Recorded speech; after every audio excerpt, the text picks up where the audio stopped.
Good evening, YouTube. It's Saturday, January 15th, 2022. And it's time for another shot video. As you can see, there's plenty going on. We're going to get right to it, get it covered. Plus, there's a little Facebook problem that I want to talk about. So, let's get right to it.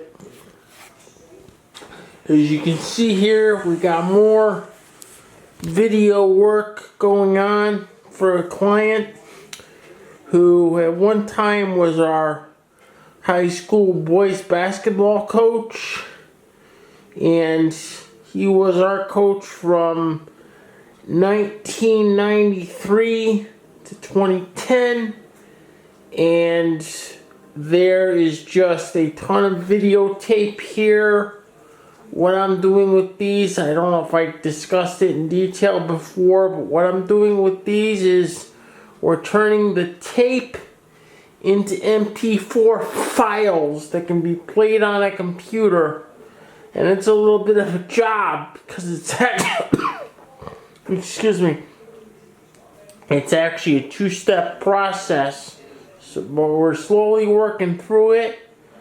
This is the last set of totes. The tote on the bottom is done, and I'm working on this tote, and there's one more tote to do. We're slowly getting through it. We're getting this done and sorted and taken care of.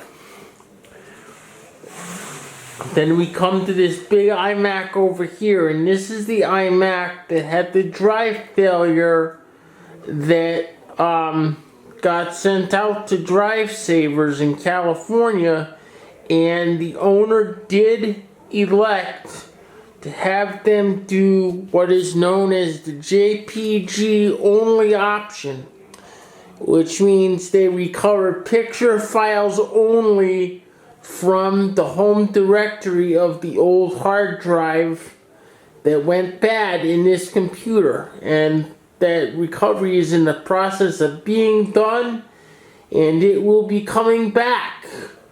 I'm expecting it back this coming week, and when I actually get it back, there may be a little add-on video about that.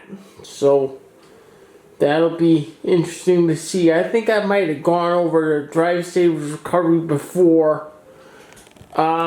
I know I've talked about them before. In fact, I talked about them in a fairly recent video. So, for those of you that don't know who I'm talking about when I talk about Drive Savers, you can go to my channel and type in Drive Savers in the channel search box. Or if you type in Drive Savers in the general YouTube search box, they have their own channel that's full of information about data recovery and the data recovery process. The other thing I'd like to talk about is there was a Facebook incident recently. I was contacted by an old classmate of mine who had her Facebook broken into, locked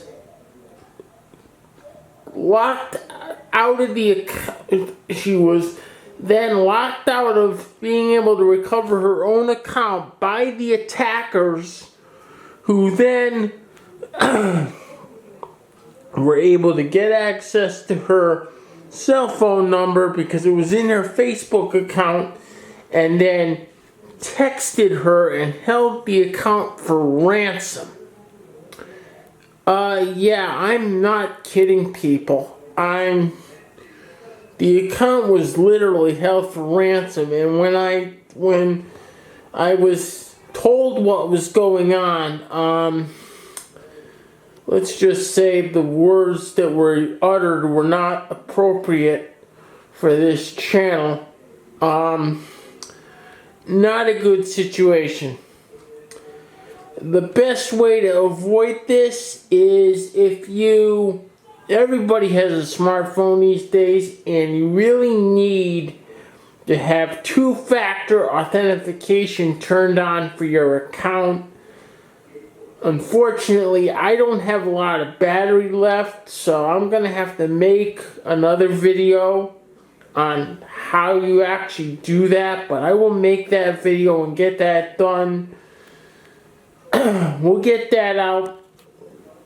That one will be coming out next week, and you'll get to see how to activate two-factor authentication for your account and where the setting is that you need to use to turn that on, because it's kind of buried, but very important to turn on Facebook two-factor authentication so that kind of attack doesn't happen to you, because once it does, you can forget about getting your account back.